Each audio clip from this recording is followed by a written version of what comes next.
और अब बात महाराष्ट्र के पावर पॉलिटिक्स की। जब भी नगर निगम चुनाव यहां आता है उसके केंद्र में होता है बीएमसी का चुनाव। देश के सबसे धनी नगर निगम के चुनाव में जीत के लिए पार्टियां हर दांव लगाने को तैयार दिखती हैं और इस बार भी मुंबई की राजनीति में कुछ ऐसा ही नजर आ रहा है। चुनाव में पार्टियां बदलने का काम तो खूब होता है, लेकिन बीएमसी का चुनाव ऐसा है जहां जीत के लिए गठबंधन की दीवारें तक धराशायी हो जाती हैं। पार्टियां वही हैं जो दो मुख्य खेमे का हिस्सा हैं, महायुति और महाअघाड़ी। लेकिन बीएमसी चुनाव में गठबंधन कहां है और उसकी पार्टियां कहां खड़ी हैं, कुछ भी पता नहीं चल रहा। सब जैसे तैसे और जहां तहां बिखरा नजर आ रहा है। बल्कि इस बार तो बीएमसी से हटकर भी गठबंधन की दीवारें टूटती दिख रही हैं। हम बात कर रहे हैं महाराष्ट्र की राजनीति में चाचा और भतीजे की जोड़ी की। शरद पवार और अजित पवार। भतीजे पवार ने नॉमिनेशन से 2 दिन पहले अचानक पिपरी चिंचवाड़ में चाचा के साथ मिलकर चुनाव लड़ने का ऐलान कर दिया। आज नॉमिनेशन का आखिरी दिन है, लिहाजा सभी पार्टियों ने धड़ाधड़ उम्मीदवारों की लिस्ट जारी कर दी है। उसकी जानकारी भी आपको देंगे, लेकिन सबसे पहले जान लीजिए कि 15 जनवरी को होने वाले चुनाव के लिए कौन कहां किस तरफ खड़ा है। इसकी फाइनल पिक्चर आज क्या दिख रही है। सबसे पहले महायुति के बिखराव की तस्वीर पर नजर डालिए। बीजेपी और शिवसेना शिंदे साथ साथ चुनाव लड़ रहे हैं, लेकिन इसमें अजित पवार शामिल नहीं हैं। अजित पवार अलग चुनाव लड़ रहे हैं, यानी वो महायुति के साथ नहीं है। महायुति में सीट बंटवारे और उम्मीदवारों का ऐलान कर दिया गया, लेकिन रामदास आठवले को महायुति से टिकट ही नहीं मिला। आठवले ने नाराजगी भी जाहिर कर दी।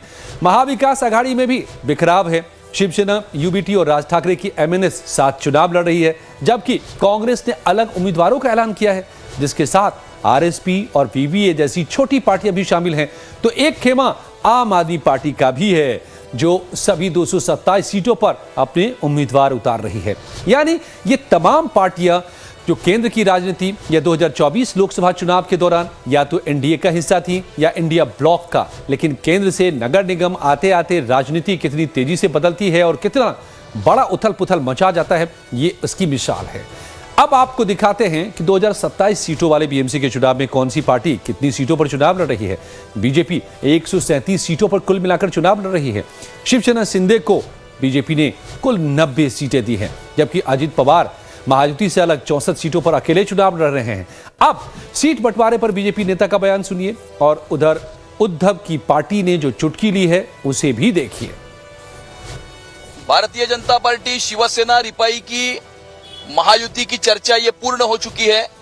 इसके पहले 207 सीटों पर हमारा एकमत हो चुका था।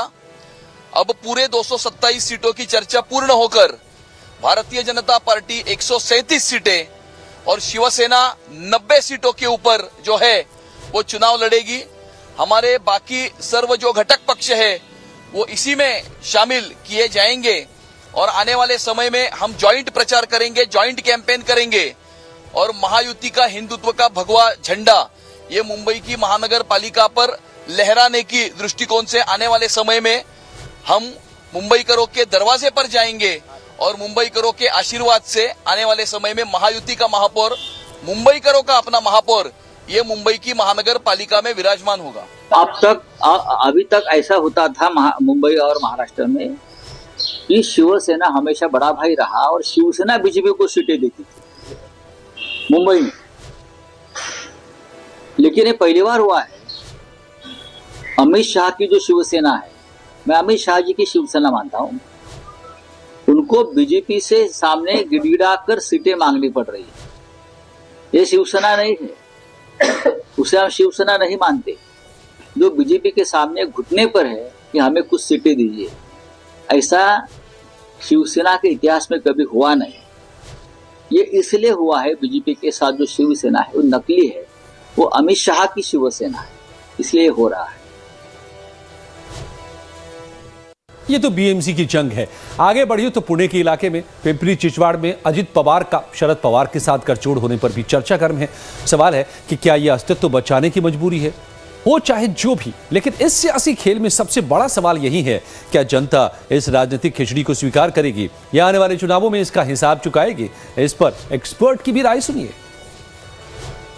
तो अजित पवार और शरद पवार इसलिए एक साथ आ रहे पुणे महानगर पालिका और पिंपरी चिंचवड़ महानगर पालिका के भीतर, क्योंकि वहाँ पर उनका अपना गढ़ है और वहाँ के अपने हित संबंध है, उसको वो बचाना चाहते हैं। वही स्थिति मुंबई की है। एक तरफ उद्धव ठाकरे, राज ठाकरे वही करना चाहते हैं, तो भाजपा भी वही करना चाहती है। इस चुनाव के बाद जो परिस्थिति होगी वो देखने लायक है। क्योंकि इस चुनाव के बाद अगर भाजपा जैसे चाहती है वैसे अगर चुनाव के नतीजे आते हैं तो मुंबई के भविष्य को लेकर एक नया सवाल आने जा रहा है। क्या मुंबई महाराष्ट्र का हिस्सा रहेगी या केंद्र शासित प्रदेश रहेगी? ये जो बात है, ये जो सवाल है, ये महाराष्ट्र के और ख़ास करके मुंबई के मराठी लोगों के भीतर, मुंबई MMRD रीजन में ये परसेप्शन के स्तर पर सवाल आ चुका है। और अजीत पवार का शरद पवार के साथ आने पर संजय राउत ने भी सवाल उठाया। संजय राउत ने कहा कि जो अजीत पवार बीजेपी के साथ हैं, उनके साथ शरद पवार की पार्टी खड़ी हो गई है। जिस बीजेपी का शरद पवार खुद विरोध करते आए हैं, आज उसी के सहयोगी के साथ गठबंधन कर रहे हैं। इसका जवाब शरद पवार को देना पड़ेगा। तो महायुति पर हमला करने वाले संजय राउत ही नहीं बल्कि अपने सहयोगी भी हैं, जिसमें सबसे ऊपर RPI है, जिसे गठबंधन में सीटें नहीं दी गई। अब रामदास आठवले इसे साफ साफ धोखा बता रहे हैं।